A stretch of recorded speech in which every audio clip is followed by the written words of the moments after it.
Hello friends, स्वागत है आप सभी को हमारे इस यूट्यूब चैनल दीक्षा क्लास स्टडी में, जो आपके लिए हमेशा से कार्यरत है और आगे भी इसी प्रकार से कार्यरत रहेंगे। आज से हम क्लास 12th के इकोनॉमिक्स पढ़ने जा रहे हैं। इकोनॉमिक्स के सबसे पहले हम objective question chapter by chapter पे बात करेंगे, उसके बाद सब्जेक्टिव पे बात करेंगे। तो आज का मेरा पहला चैप्टर है, पहला चैप्टर का नाम है, यह वीडियो सभी बोर्डों के लिए रहता है, चाहे आप हिंदुस्तान के किसी भी बोर्ड से हो और इकोनॉमिक्स हिंदी मीडियम से पढ़ रहे हैं तो आपके लिए यह वीडियो काफी फायदेमंद साबित होगा। ठीक है, तो चैप्टर का नाम है मेरा व्यष्टि अर्थशास्त्र एक परिचय। ठीक है, इस चैप्टर से जितने भी ऑब्जेक्टिव क्वेश्चन बनेंगे सारे क्वेश्चन पे बात करेंगे। तो चलिए बिना देरी के हुए क्लास को स्टार्ट करते हैं। पहला क्वेश्चन है आपके लिए, पहला क्वेश्चन कह रहा है कि अर्थशास्त्र विज्ञान एवं कला दोनों है, ऐसा किसने कहा था? यानी ऐसा कहने वाले कौन से व्यक्ति थे जिन्होंने कहा था कि अर्थशास्त्र विज्ञान भी है और कला भी? तो ऐसा कहने वाले कौन थे? तो मार्शल जी थे, प्रोफेसर मार्शल। आपका करेक्ट आंसर ए हो जाएगा। अगले क्वेश्चन पे बात करेंगे, दूसरा नंबर क्वेश्चन है। दूसरा नंबर क्वेश्चन कह रहा है अर्थशास्त्र यथार्थवादी विज्ञान एवं आदर्शवादी विज्ञान दोनों है, ऐसा किसने कहा था? तो यह भी कहने वाले व्यक्ति कौन थे? तो मार्शल ही थे। करेक्ट आंसर आपका ए हो जाएगा। अगले क्वेश्चन पे बात करेंगे आपके लिए, तीसरा नंबर क्वेश्चन है। तीसरा नंबर क्वेश्चन कह रहा है कि अर्थशास्त्र एक वास्तविक विज्ञान है, ऐसा कौन से व्यक्ति कहा था? यानी अर्थशास्त्र, देखिए बहुत सारे अर्थशास्त्री आए और सभी ने अपने अपने हिसाब से अर्थशास्त्र का परिभाषा दी है। तो हर एक अर्थशास्त्री ने किस प्रकार से परिभाषा दी है उसी को हम पढ़ रहे हैं। ठीक है, तो अर्थशास्त्र एक वास्तविक विज्ञान है, ऐसा किसने कहा था? मार्शल ने, रॉबिन्स ने, केन्स ने या जेके मेहता ने? तो तीन का आपका करेक्ट आंसर क्या हो जाएगा? तीन का करेक्ट आंसर आपका बी हो जाएगा, रॉबिन्स दिया था। अगले क्वेश्चन पे बात करेंगे आपके लिए, चौथा नंबर क्वेश्चन। चौथा नंबर क्वेश्चन कह रहा है अर्थशास्त्र उद्देश्यों के बीच तटस्थ है, ऐसा किसने कहा था? यानी अर्थशास्त्र उद्देश्यों के बीच तटस्थ है, ऐसा कौन से व्यक्ति थे जिन्होंने कहा था? मार्शल ने, रॉबिन्स ने, सैमुअलसन ने या केन्स ने? तो आपका करेक्ट आंसर क्या हो जाएगा? चार का करेक्ट आंसर आपका बी हो जाएगा, रॉबिन्स। ऐसा कहने वाले कौन थे? तो रॉबिन्स थे। करेक्ट आंसर आपका बी हो जाएगा। काफी इंपोर्टेंट क्वेश्चन पे बात करें। देखिए यह क्वेश्चन सब इतने इंपोर्टेंट है, सीधे आपके एग्जाम में इसी सबसे आएगा और कहीं से नहीं। चलिए पांचवा नंबर क्वेश्चन का आर्थिक क्रिया के प्रकार है। आर्थिक क्रिया के प्रकार है, तो आर्थिक क्रिया के प्रकार कितने होते हैं? उत्पादन भी, उपभोग भी, विनिमय भी। तो आपका करेक्ट आंसर यहाँ पे डी हो जाएगा आर्थिक क्रिया के प्रकार में। हाँ, तो आपका छठा नंबर क्वेश्चन कर रहा है। छठा नंबर क्वेश्चन क्या कह रहा है? दुर्लभता संबंधी विचारधारा है मार्शल का, रॉबिन्स का, केन्स का या जेके मेहता का? तो दुर्लभता संबंधी विचारधारा है, तो 6 का आपका करेक्ट आंसर क्या हो जाएगा? 6 का करेक्ट आंसर आपका बी हो जाएगा, रॉबिन्स का। किसका? रॉबिन्स का हो जाएगा। करेक्ट आंसर आपका बी हो जाएगा। अगले क्वेश्चन पे बात करेंगे आपके लिए, सातवां नंबर क्वेश्चन है। सातवां नंबर क्वेश्चन आपका कह रहा है, देखिए बहुत ही विवेक क्वेश्चन है। कह रहा है अंग्रेजी का शब्द मैक्रो ग्रीक शब्द मैक्रोज से लिया गया है, जिसका अर्थ होता है सूक्ष्म, व्यापक, व्यक्तिगत या इनमें से कोई नहीं। देखिए अंग्रेजी शब्द है मैक्रो, मैक्रो से कौन सा शब्द लिया गया है? तो बता दो आपको, ध्यान से देखिएगा। मैक्रो से शब्द लिया गया मैक्रोज, जो जिसका अर्थ क्या होता है, सामान्य अर्थ क्या होता है हम समझ सकते हैं, सूक्ष्म या व्यापक या व्यक्तिगत या इनमें से कोई नहीं। तो 7 का आपका करेक्ट आंसर बी हो जाएगा। क्या हो जाएगा? ए हो जाएगा। 7 का मैक्रोज के क्या हो जाएगा? सूक्ष्म हो जाएगा। करेक्ट आंसर आपका ए हो जाएगा। 7 का करेक्ट आंसर क्या हो जाएगा? ए हो जाएगा। अगले क्वेश्चन पे बात करेंगे आपके लिए, आठवां नंबर क्वेश्चन कह रहा है उत्पादन के निम्न में से कौन से साधन है? उत्पादन के निम्न में से कौन से साधन है? भूमि, श्रम, पूंजी या इनमें से सभी? तो उत्पादन के निम्न में से कौन से साधन है? तो 8 का करेक्ट आंसर आपका क्या हो जाएगा? डी हो जाएगा, इनमें से सभी। भूमि भी, श्रम भी, पूंजी भी। करेक्ट आंसर यहाँ पे आपका डी हो जाएगा। अगले क्वेश्चन पे बात करेंगे आपके लिए, ये रहा 9वां नंबर क्वेश्चन। 9वां नंबर क्वेश्चन कह रहा है व्यष्टि अर्थशास्त्र की कौन सी शाखाएं है? व्यष्टि अर्थशास्त्र की कौन सी शाखाएं की वस्तु कीमत निर्धारण या साधन कीमत निर्धारण या आर्थिक कल्याण या इनमें से सभी? तो 9 का करेक्ट आंसर आपका डी हो जाएगा। व्यष्टि अर्थशास्त्र के यह सभी शाखाएं है। करेक्ट आंसर क्या हो जाएगा? डी हो जाएगा। काफी इंपोर्टेंट क्वेश्चन है। अगले क्वेश्चन पे बात करेंगे आपके लिए, ये रहा 10वां नंबर क्वेश्चन। 10वां नंबर क्वेश्चन कह रहा है कि समष्टि अर्थशास्त्र के अंतर्गत किसका अध्ययन किया जाता है? यानी हम समष्टि अर्थशास्त्र पढ़ते हैं तो उसके अंदर हम किसका अध्ययन करते हैं? राष्ट्रीय आय का, कुल उत्पादन का, पूर्ण रोजगार का या इनमें से सभी का अध्ययन करते हैं? तो आपका करेक्ट आंसर डी हो जाएगा, इनमें से सभी का अध्ययन करते हैं। राष्ट्रीय आय का भी, कुल उत्पादन का भी, पूर्ण रोजगार का भी अध्ययन करते हैं। करेक्ट आंसर आपका डी हो जाएगा। अगला क्वेश्चन है आपके लिए 11 नंबर क्वेश्चन। 11 नंबर क्वेश्चन कह रहा है, बहुत ही बढ़िया सा क्वेश्चन है, ध्यान से पढ़ेंगे उसके बाद आंसर देंगे।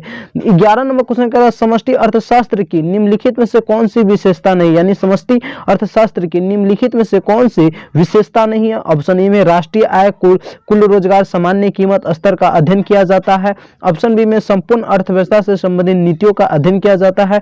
ऑप्शन सी में समष्टि अर्थशास्त्र विषय विषय सामग्री के महत्वपूर्ण भाग होते हैं, और ऑप्शन डी इनमें से कोई नहीं। देखिए कारण निम्नलिखित में से कौन सी समष्टि अर्थशास्त्र की निम्नलिखित में से कौन सी विशेषता है, ठीक है, सॉरी नहीं हम पढ़ दिए थे, यहाँ पे विशेषता है, तो 11 का आपका करेक्ट आंसर डी हो जाएगा, इनमें से सभी विशेषता है। इसका से राष्ट्रीय आय, कुल रोजगार, सामान्य कीमत पर स्तर का अध्ययन किया जाता है, इसके अंदर संपूर्ण अर्थव्यवस्था के संबंधित नीतियों का अध्ययन भी किया जाता है, और समष्टि अर्थशास्त्र विषय सामग्री के भी महत्वपूर्ण भाग लेते हैं, तो इसका करेक्ट आंसर क्या हो जाएगा, डी हो जाएगा करेक्ट आंसर। अगले क्वेश्चन पे बात करेंगे आपके लिए, 12 नंबर क्वेश्चन। 12 नंबर क्वेश्चन कह रहा है कि समष्टि अर्थशास्त्र के क्षेत्र में निम्नलिखित में से कौन सा अध्ययन विषय सामग्री सम्मिलित है, कौन से अध्ययन विषय सामग्री यानी समष्टि अर्थशास्त्र के अंतर्गत सम्मिलित है। आय एवं रोजगार सिद्धांत, ऑप्शन बी में सामान्य कीमत एवं मुद्रा स्फीति का सिद्धांत, ऑप्शन सी में व्यापक चक्रों का सिद्धांत, और ऑप्शन डी में इनमें से कोई नहीं। 12 का करेक्ट आंसर आपका क्या हो जाएगा, डी हो जाएगा, क्या हो जाएगा, इनमें से सभी, सॉरी इनमें से कोई नहीं, 12 का में है इनमें से सभी। तो समष्टि अर्थशास्त्र के क्षेत्र में निम्नलिखित में से कौन सा अध्ययन विषय सामग्री सम्मिलित है, तो आय एवं रोजगार सिद्धांत भी, सामान्य कीमत स्तर और मुद्रास्फीति का सिद्धांत भी, और व्यापक चक्रों का सिद्धांत भी सम्मिलित है, इसलिए आपका करेक्ट आंसर डी हो जाएगा। अगले क्वेश्चन पे बात करेंगे आपके लिए 13 नंबर क्वेश्चन। 13 नंबर क्वेश्चन का समष्टि अर्थशास्त्र के अध्ययन का विषय है राष्ट्रीय आय का सिद्धांत, उपभोक्ता का सिद्धांत, उत्पादन का सिद्धांत, इनमें से कोई नहीं। तो समष्टि अर्थशास्त्र के अध्ययन का विषय है, तो 13 का आपका करेक्ट आंसर क्या हो जाएगा, 13 का करेक्ट आंसर आपका ए हो जाएगा, राष्ट्रीय आय का सिद्धांत, क्या हो जाएगा, राष्ट्रीय आय का सिद्धांत। 14 नंबर क्वेश्चन है, 14 नंबर क्वेश्चन को ध्यान से पढ़ेंगे। 14 नंबर क्वेश्चन आपका कह रहा है कि व्यष्टि अर्थशास्त्र के अंतर्गत निम्न में से किसका अध्ययन किया जाता है। व्यष्टि अर्थशास्त्र के अंतर्गत निम्न में से हम किसका अध्ययन करते हैं, व्यक्तिगत परिवार का, या व्यक्तिगत उद्योग का, या व्यक्तिगत फर्म का, या इनमें से सभी। तो 14 का भी यहाँ पे करेक्ट आंसर डी हो जाएगा, इनमें से सभी का अध्ययन करते हैं, व्यक्तिगत परिवार का भी, व्यक्तिगत उद्योग का भी, और व्यक्तिगत फर्म का भी अध्ययन करते हैं। 15 नंबर क्वेश्चन है। 15 नंबर क्वेश्चन काफी महत्वपूर्ण क्वेश्चन है। 15 नंबर क्वेश्चन कह रहा है आर्थिक क्रियाओं के निम्न में से कौन से प्रकार है। आर्थिक क्रियाओं के निम्न में से कौन से प्रकार है, उत्पादन, उपभोग, विनिमय एवं निवेश, या इनमें से सभी। तो 15 का करेक्ट आंसर आपका डी हो जाएगा, इनमें से सभी, क्या हो जाएगा, इनमें से सभी। अगले क्वेश्चन देखेंगे आपके लिए 16 नंबर क्वेश्चन। 16 नंबर क्वेश्चन कह रहा है एडम स्मिथ के अनुसार भौतिक कल्याण का विज्ञान है, सीमित साधनों का विज्ञान है, धन का विज्ञान है, या इनमें से कोई नहीं। तो देखिए एडम स्मिथ के से पूछे तो आपका क्या हो जाएगा, धन का विज्ञान है, क्या हो जाएगा, धन का विज्ञान है। करेक्ट आंसर आपका 16 का क्या हो जाएगा, सी हो जाएगा, इन धन का विज्ञान। एडम स्मिथ के अनुसार क्या है, अर्थशास्त्र धन का विज्ञान है, आपका करेक्ट आंसर क्या हो जाएगा, सी हो जाएगा। अगले क्वेश्चन पे बात करेंगे आपके लिए 17 नंबर क्वेश्चन है। 17 नंबर क्वेश्चन कह रहा है निम्न में से किस आधार पर आर्थिक समस्याओं का ढांचा खड़ा है। निम्न में से किस आधार पर आर्थिक समस्याओं का ढांचा खड़ा है, सीमित साधनों, असीमित आवश्यकताओं, ए और बी दोनों, या इनमें से कोई नहीं। तो 17 का आपका करेक्ट आंसर सी हो जाएगा, ए और बी दोनों, क्या हो जाएगा, ए और बी दोनों, सीमित साधनों भी और असीमित आवश्यकताओं भी। चलिए 18 नंबर क्वेश्चन देखिए। 18 नंबर क्वेश्चन को समझेंगे। क्वेश्चन कह रहा है अस्थाई पूंजी का उपभोग क्या है। अस्थाई पूंजी का उपभोग क्या है, पूंजी निर्माण, घिसावट, निवेश, या इनमें से सभी। तो 18 का करेक्ट आंसर क्या हो जाएगा, बी हो जाएगा, घिसावट, क्या हो जाएगा, अस्थाई पूंजी का उपभोग क्या कहलाता है, घिसावट कहलाता है। करेक्ट आंसर आपका बी हो जाएगा। चलिए अगले क्वेश्चन पे बात आपका 19 नंबर क्वेश्चन कह रहा है। 19 नंबर क्वेश्चन कह रहा है घिसावट व्यय किसमें सम्मिलित रहता है। घिसावट व्यय किसमें सम्मिलित रहता है, जेएनपीपी में, या एनएनपीएमपी में, या एनएनपीएफसी में, या इनमें से कोई नहीं। तो करेक्ट आंसर आपका ए हो जाएगा, जेएनपीपी में। ठीक है अगले क्वेश्चन पे बात करेंगे आपके लिए 20 नंबर क्वेश्चन है। 20 नंबर क्वेश्चन कह रहा है द्वितीयक क्षेत्र में निम्नलिखित में से कौन सी सेवाएं सम्मिलित है। देखिए प्रश्न को समझिएगा। प्रश्न कह रहा है द्वितीयक क्षेत्र में निम्नलिखित में से कौन सी सेवाएं सम्मिलित है, बीमा, विनिर्माण, व्यापार, या बैंकिंग। तो 20 का आपका करेक्ट आंसर क्या हो जाएगा, 20 का करेक्ट आंसर एकदम कमाल का आंसर क्या हो जाएगा, बी हो जाएगा, विनिर्माण। द्वितीयक क्षेत्र में निम्नलिखित में से कौन सी सेवाएं सम्मिलित है, तो विनिर्माण सम्मिलित है। करेक्ट आंसर आपका बी हो जाएगा। अगला क्वेश्चन देखेंगे आपके लिए 21 नंबर क्वेश्चन है। देखिए आज हम टोटल के टोटल है ना इस वीडियो में 50 एमबीबीआई ऑब्जेक्टिव प्रश्न पे बात करके इस चैप्टर को द एंड करेंगे, इसलिए आप सभी बच्चे बने रहेंगे। चलिए 21 नंबर क्वेश्चन कह रहा है उत्पादन संभावना वक्र मूल्य बिंदु की ओर उन तो दर होता है चूंकि सीमांत प्रतिस्थापना दर स्थित रहती है, सीमांत प्रतिस्थापना दर हस्तात्मक रहती है, सीमांत प्रतिस्थापना दर वर्धमान होती है, या डी इनमें से कोई नहीं। तो 21 का आपका करेक्ट आंसर एकदम 21 का करेक्ट आंसर डी हो जाएगा। ठीक है, इसमें से कोई नहीं हो जाएगा। उत्पादन संभावना वक्र मूल्य बिंदु की उन्नतोत्तर होती है चूंकि, तो इसमें से कोई नहीं हो जाएगा। ठीक है, इसका करेक्ट आंसर आपका डी हो जाएगा। ये सभी ऑप्शन गलत है। चलिए अगले क्वेश्चन पे बात करेंगे। आपके लिए 22 नंबर क्वेश्चन है। 22 नंबर क्वेश्चन कह रहा है आपका, 22 नंबर क्वेश्चन पे ध्यान दीजिएगा। 22 नंबर क्वेश्चन आपका कह रहा है उपभोक्ता के इष्टतम बिंदु पर बजट रेखा ए एक्स वक्र काटती है बी एक्स। देखिए यहाँ पे सॉरी, ये प्रश्न यहीं तक है आपका। ठीक है, प्रश्न आपका कर उपभोक्ता के इष्टतम बिंदु पर बजट रेखा ए एक्स वक्र पर काटती है या बी में एक्स वक्र के स्पर्श करती है और ऑप्शन सी में एक्स वक्र को स्पर्श नहीं करती है और ऑप्शन डी में इनमें से कोई नहीं। तो 22 का आपका करेक्ट आंसर सी हो जाएगा। एक्स वक्र को स्पर्श नहीं करते, स्पर्श मतलब छूती भी नहीं है। ठीक है, आपका करेक्ट आंसर क्या हो जाएगा? सी हो जाएगा। अगले क्वेश्चन पे बात करेंगे। आप सभी चैप्टर पढ़े होंगे तो बेहतरीन तरीका से समझ में आता होगा। चलिए 23 नंबर क्वेश्चन आपका कह रहा है अर्थशास्त्र के पिता कौन है? Malthus, Adam Smith, John Robins या जेबी से। तो अर्थशास्त्र के पिता पूछे तो आपका 100% करेक्ट आंसर क्या हो जाएगा? बी हो जाएगा, एडम स्मिथ। क्या हो जाएगा? Adam Smith. अगला क्वेश्चन देखेंगे आपके लिए, ये रहा question 24 number question. 24 number question आपका कह रहा है कि व्यष्टि अर्थशास्त्र में शामिल होते हैं छोटे छोटे चर, व्यक्तिगत इकाई, व्यक्तिगत मूल्य निर्धारण या इनमें से सभी। तो व्यष्टि अर्थशास्त्र में शामिल होते हैं तो 24 का आपका करेक्ट आंसर क्या हो जाएगा? डी हो जाएगा, इनमें से सभी। क्या हो जाएगा? इनमें से सभी। चलिए अगले क्वेश्चन देखेंगे 25 नंबर क्वेश्चन। 25 नंबर क्वेश्चन कह रहा है अर्थशास्त्र चयन का तर्कशास्त्र है, ऐसा किसने कहा था? देखिए बहुत ही बढ़िया सा परिभाषा दिया था कि अर्थशास्त्र चयन का तर्कशास्त्र है, ऐसा किसने कहा था? हिक्स ने, केन्स ने, रॉबिन्स ने या मार्शल ने? तो 25 का आपका 100% करेक्ट आंसर सी हो जाएगा। रॉबिन्स ने कहा था। किसने कहा था? रॉबिन्स ने कहा था। करेक्ट आंसर आपका सी हो जाएगा। अगले क्वेश्चन पे बात करेंगे आपके लिए, ये रहा 26 नंबर क्वेश्चन। 26 नंबर क्वेश्चन कह रहा है किसने कहा अर्थशास्त्र धन का विज्ञान है? देखिए यह प्रश्न पुनः से आ गया तो 26 का आपका करेक्ट आंसर क्या हो जाएगा? सी हो जाएगा, एडम स्मिथ। किसने कहा था अर्थशास्त्र धन का विज्ञान है? तो एडम स्मिथ ने कहा था। करेक्ट आंसर आपका सी हो जाएगा। चलिए अगले क्वेश्चन पे बात करेंगे आपके लिए 27 नंबर क्वेश्चन। 27 नंबर क्वेश्चन आपसे कह रहा है कि सबसे पहले माइक्रो शब्द का प्रयोग किसने किया? सबसे पहले माइक्रो शब्द का प्रयोग किसने किया? मार्शल, केन्स, रैगनर, फ्रिस या वोल्डिंग? तो 27 का आपका करेक्ट आंसर क्या हो जाएगा? सी हो जाएगा। रैगनर, फ्रिस ने यह प्रयोग किया था। ठीक है, आपका करेक्ट आंसर सी हो जाएगा। अगला क्वेश्चन देखेंगे आपके लिए 28 नंबर क्वेश्चन। हाँ, तो 28 नंबर आपका क्वेश्चन कह रहा है, 28 नंबर क्वेश्चन क्या कह रहा है? पुस्तक an inquiry into natural and causes of wealth of nation के लेखक कौन है? यानी इस पुस्तक के लेखक कौन है? मार्शल, एडम स्मिथ, रेगनस, फ्रिस या इनमें से कोई नहीं? तो इस पुस्तक के लेखक आपसे पूछे तो बी का करेक्ट आंसर क्या हो जाएगा? बी का करेक्ट आंसर आपका बी हो जाएगा, एडम स्मिथ। क्या हो जाएगा? बी हो जाएगा, एडम स्मिथ इस पुस्तक के लेखक है। An inquiry into national and causes of wealth of nation के लेखक कौन है? तो आपका करेक्ट आंसर एडम स्मिथ हो जाएगा। क्या हो जाएगा? एडम स्मिथ हो जाएगा। अगले क्वेश्चन पे बात करेंगे आपके लिए, ये रहा question 29 number question. 29 number question आपका कह रहा है अर्थशास्त्र की कल्याण संबंधी परिभाषा के जन्मदाता थे। यानी अर्थशास्त्र की कल्याण संबंधी परिभाषा के जन्मदाता कौन थे? Marshall, Robbins, Adam Smith, Samuelson. तो 29 का करेक्ट आंसर आपका ए हो जाएगा, मार्शल। क्या हो जाएगा? मार्शल करेक्ट आंसर हो जाएगा। चलिए अगले क्वेश्चन पे बात करेंगे आपके लिए, ये रहा 30 नंबर क्वेश्चन। 30 नंबर क्वेश्चन आपका कह रहा है अर्थशास्त्र मानव कल्याण का विज्ञान है, यह कथन किसका है? यानी अर्थशास्त्र मानव कल्याण का विज्ञान है, ऐसा किसने कहा था? रॉबिन्स ने, मार्शल ने, एडम स्मिथ में या रिकॉर्डो ने? तो 30 का करेक्ट आंसर आपका ए हो जाएगा। रॉबिन्स ने कहा था। किसने कहा था? तो रॉबिन्स ने कहा था। करेक्ट आंसर आपका ए हो जाएगा।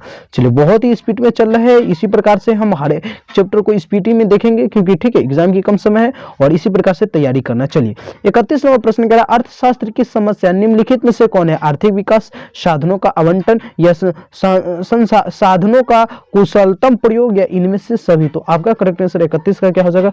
31 का करेक्ट आंसर आपका डी हो जाएगा, इनमें से सभी। आर्थिक विकास भी, साधनों का आवंटन भी और साधनों का कुशलतम प्रयोग भी। ठीक है, आपका करेक्ट आंसर डी हो जाएगा।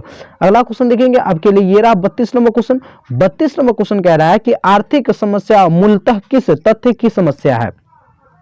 काफी बढ़िया सा क्वेश्चन है। कह रहा है आर्थिक समस्या मूलतः किस तथ्य का समस्या है? चुनाव की, फर्म चयन की या उपभोक्ता चयन की? इनमें से कोई नहीं है। तो 32 का आपका एकदम करेक्ट आंसर क्या हो जाएगा? ये हो जाएगा, चुनाव का यह मूलतः समस्या है। ठीक है, चलिए 33 नंबर क्वेश्चन देखेंगे। 33 नंबर क्वेश्चन कह रहा है अर्थव्यवस्था को वर्गीकृत किया जा सकता है, यानी अर्थव्यवस्था को वर्गीकृत किया जा सकता है समाजवादी के रूप में, पूंजीवादी के रूप में, मिश्रित के रूप में या इनमें से सभी? तो देखिए 33 का आपका करेक्ट आंसर डी हो जाएगा, इनमें से सभी सभी के रूप में हम अर्थव्यवस्था को क्या कर सकते हैं, वर्गीकृत यानी बांट सकते हैं। तो आपका करेक्ट आंसर क्या हो जाएगा, डी हो जाएगा।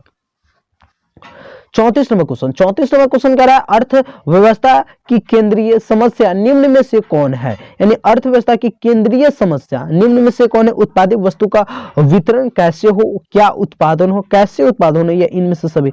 तो यह सभी हो जाएगा यहाँ पे, ठीक है। केंद्रीय समस्या यहाँ पे सभी है। उत्पादित वस्तु का वितरण कैसे हो, यानी कैसे हम उसको आगे बांटे यानी आगे बढ़ाए, कैसे दे, क्या उत्पादन हो, क्या चीज को हम उत्पादन करें ताकि बाजार में वह प्रोडक्ट चले, कैसे उसका उत्पादन करें, यह सब क्या अर्थव्यवस्था की केंद्रीय समस्या है। तो आपका करेक्ट आंसर यहाँ पे क्या हो जाएगा, डी हो जाएगा। काफी बढ़िया सा क्वेश्चन था, ठीक है। इस क्वेश्चन को है ना सब्जेक्टिव में भी पूछा जाता है।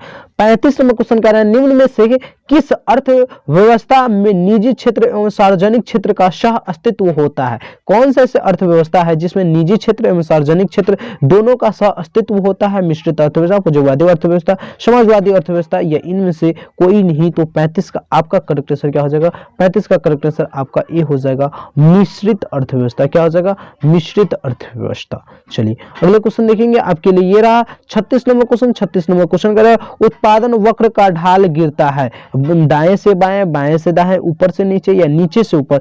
तो उत्पादन वक्र का ढाल गिरता है, आपसे कभी भी पूछे तो क्या बताइएगा, ऊपर से नीचे। क्या हो जाएगा, ऊपर से नीचे गिरता है, यह करेक्ट आंसर हो जाएगा। चलिए अगला क्वेश्चन है आपके लिए 37 नंबर क्वेश्चन। 37 नंबर क्वेश्चन कह रहा है उत्पादन संभावना वक्र है।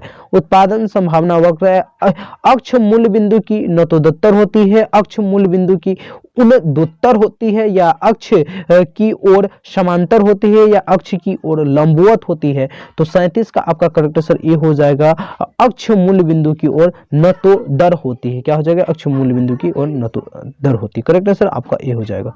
चलिए 38 नंबर क्वेश्चन देखेंगे। 38 नंबर क्वेश्चन काफी कम क्वेश्चन बचा हुआ है, यूं ही बने रहिए, क्योंकि अगर बेहतर तैयारी करना है तो एक एक प्रश्न को देख लेंगे, ताकि एक वीडियो में हम सारे यानी चैप्टर 1 के जितने भी ऑब्जेक्टिव प्रश्न बनते हैं सारे प्रश्न पे बात कर ले, क्योंकि अब दूसरे वीडियो में दूसरा चैप्टर पे बात करना है, ठीक है। चलिए तो 38 नंबर क्वेश्चन आपका कह रहा है, ध्यान से देखिएगा क्वेश्चन आपका 38 नंबर क्या कह रहा है। 38 नंबर क्वेश्चन आपका कह रहा है उस वक्र का नाम बताए जो आर्थिक समस्या दर्शाता है। कौन सा ऐसे वक्र है, कौन सा ऐसे वक्र है जो आर्थिक समस्या को दर्शाता है। उदासीनता वक्र, या उत्पादन संभावना वक्र, या मांग वक्र, या उत्पादन वक्र। तो आपका 38 का करेक्ट आंसर क्या हो जाएगा, बी हो जाएगा, उत्पादन संभावना वक्र। यह जो है यह समस्या को दर्शाता है, ठीक है। करेक्ट आंसर आपका बी हो जाएगा।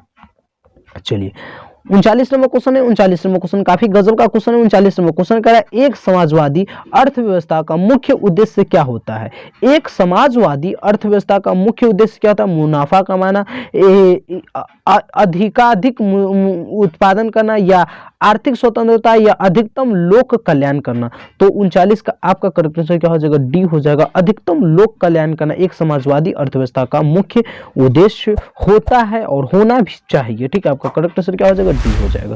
चलिए 40 नंबर क्वेश्चन देखेंगे। 40 नंबर क्वेश्चन आपसे कह रहा है कि आर्थिक समस्या क्या है। आर्थिक समस्या क्या है, आर्थिक समस्या चुनाव की समस्या या साधनों में बचतपूर्ण प्रयोग की समस्या है। आर्थिक समस्या चुनाव की समस्या नहीं है।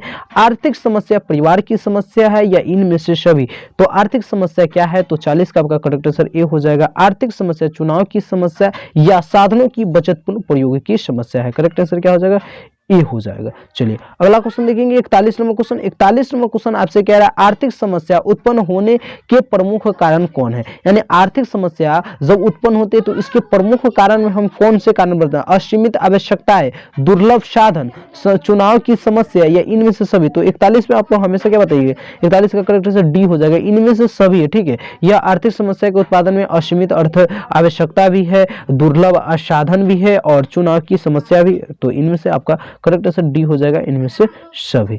चलिए अगला क्वेश्चन है आपके लिए 42 नंबर क्वेश्चन। काफी बढ़िया सा क्वेश्चन है, ध्यान से पढ़ेंगे उसके बाद आंसर देंगे। 42 नंबर क्वेश्चन कह रहा है उत्पादन संभावना वक्र की निम्नलिखित में से कौन प्रमुख विशेषता है। उत्पादन संभावना वक्र की निम्नलिखित में से कौन प्रमुख विशेषता है। उत्पादन संभावना वक्र बाएं से दाएं नीचे की ओर गिरता है। उत्पादन संभावना वक्र मूल बिंदु की ओर नतोदर होता है, या ए और बी दोनों, या इनमें से सभी। तो आपका 42 का करेक्ट आंसर क्या हो जाएगा, 42 का करेक्ट आंसर आपका देखिए 42 का करेक्ट आंसर यहाँ पे सी भी हो जाएगा और डी भी, क्योंकि ए और बी भी ही तो हो रहा है ना, तो यहाँ पे इसको भी ले लेते हैं। तो आप लोग है ना कोशिश कीजिएगा डी पे लगाने के है, लेकिन सी पे भी लगा सकते हैं। इनमें से कोई नहीं यहाँ पे रहना चाहिए, ठीक है। आपका करेक्ट आंसर सी लीजिए या डी लीजिए, दोनों सही है, ठीक है। चलिए अगले क्वेश्चन पे बात करेंगे आपके लिए 43 नंबर क्वेश्चन। 43 नंबर क्वेश्चन का उत्पादन संभावना वक्र का ढाल होता है। उत्पादन संभावना वक्र का ढाल होता है ऋणात्मक, धनात्मक, ऊपर से बाएं या इनमें से कोई नहीं। तो 43 का आपका करेक्ट आंसर ये हो जाएगा ऋणात्मक। उत्पादन संभावना वक्र का ढाल कैसा होता है? तो ऋणात्मक होता है। चलिए 44 नंबर क्वेश्चन। 44 नंबर क्वेश्चन आपसे कह रहा है अर्थव्यवस्था की केंद्रीय समस्या कौन सी है? अर्थव्यवस्था की केंद्रीय समस्या कौन है? क्या उत्पादन हो, कैसे उत्पादन, उत्पादित वस्तुओं का वितरण कैसे हो, या इनमें से सभी। देखिए यह प्रश्न दूसरे टाइप से उस समय आया हुआ था, तो उत्पादित वस्तुओं का कैसे वितरण करे, कैसे उत्पादन हो, क्या उत्पादन हो, इसी प्रकार से प्रश्न था। यहाँ पे ऑप्शन को चेंज कर दिया गया, तो आपका यहाँ पर भी करेक्ट आंसर 44 का भी क्या हो जाएगा? डी करेक्ट आंसर हो जाएगा इनमें से सभी। अगला क्वेश्चन देखिए 45 नंबर क्वेश्चन। 45 नंबर क्वेश्चन बढ़िया सा क्वेश्चन है। 45 नंबर क्वेश्चन क्या, किसने कहा अर्थशास्त्र कभी वास्तविक विज्ञान होता है तो कभी आदर्श विज्ञान होता है? ऐसा किसने कहा था? तो इस प्रश्न पे भी हम शायद पहले ही चर्चा कर लिए थे, किसने कहा था। तो आपका करेक्ट आंसर क्या हो जाएगा? करेक्ट आंसर आपका ये हो जाएगा मार्शल ने कहा था। किसने कहा था? मार्शल ने कहा था, ठीक है। अगले क्वेश्चन पे बात करेंगे आपके लिए, ये रहा question 46 number question. 46 number question आपके कह रहा है किन अर्थशास्त्री में से कौन कल्याणवादी विचारधारा की नहीं है? यानी किन नहीं है, यहाँ पे निम्न है। निम्न अर्थशास्त्री में से कौन कल्याणवादी विचारधारा के नहीं है? जेबी से, मार्शल, पिगू, कैन। तो आपका 46 का करेक्ट सर, यह क्वेश्चन बहुत बार पूछा गया। जेबी से जो थे वह कल्याणवादी विचारधारा के अर्थशास्त्री नहीं थे। करेक्ट सर आपका ए हो जाएगा। चलिए अगला क्वेश्चन देखेंगे 48 नंबर क्वेश्चन। इसके बाद बस 2 क्वेश्चन पे बात करेंगे। 48 नंबर क्वेश्चन कह रहा है निम्नलिखित में से कौन उत्पत्ति का साधन नहीं है? भूमि, श्रम, मुद्रा या पूंजी। तो निम्नलिखित में से कौन उत्पत्ति का साधन नहीं है? तो 48 का करेक्ट आंसर क्या हो जाएगा? ये हो जाएगा भूमि उत्पत्ति का साधन नहीं है। चलिए अगले क्वेश्चन पे बात कर ले, ये लीजिए आपके लिए 49 नंबर क्वेश्चन। 49 नंबर क्वेश्चन आपका कह रहा है अर्थशास्त्र कभी वास्तविक विज्ञान होता है और कभी आदर्श विज्ञान। ऐसा किसने कहा था? फ्रेडमैन, केन्स, मार्शल या इनमें से कोई नहीं। तो ऐसा कहने वाले कौन थे? तो 49 का करेक्ट आंसर आपका सी हो जाएगा। क्या हो जाएगा? सी हो जाएगा मार्शल। अर्थशास्त्र कभी वास्तविक विज्ञान होता है तो कभी आदर्श विज्ञान, ऐसा किसने कहा था? तो आपका करेक्ट आंसर सी हो जाएगा, मार्शल जी ने कहा था। चलिए ये लीजिए 50 नंबर और इस चैप्टर का लास्ट क्वेश्चन है, और जो क्वेश्चन रिपीट क्वेश्चन है, ठीक है। क्वेश्चन कह रहा है निम्नलिखित में से कौन कल्याणवादी विचारधारा के नहीं थे? जेबी से, मार्शल, पिगू या इनमें केनन। तो देखिए यहाँ पे आपका करेक्ट आंसर क्या हो जाएगा? करेक्ट आंसर आपका ये हो जाएगा जेबी से कल्याणवादी विचारधारा के नहीं थे। तो thank you so much my all dear. बने रहिए यूं ही दीक्षा फैमिली के साथ और अपनी तैयारी को बेहतर कीजिए। वीडियो अच्छा लगता है तो please like, subscribe and share करेंगे, और जो भी प्रॉब्लम हो आप हमारे कमेंट बॉक्स में प्रॉब्लम लिख सकते हैं। इससे भी नहीं होता है तो आप हमारे मोबाइल नंबर 8920713254 पे संपर्क भी कर सकते हैं, ओनली व्हाट्सएप से, ठीक है। तो बस बने रहिए हमारे साथ और अपनी तैयारी को यूं ही बेहतर कीजिए। धन्यवाद, थैंक यू सो मच।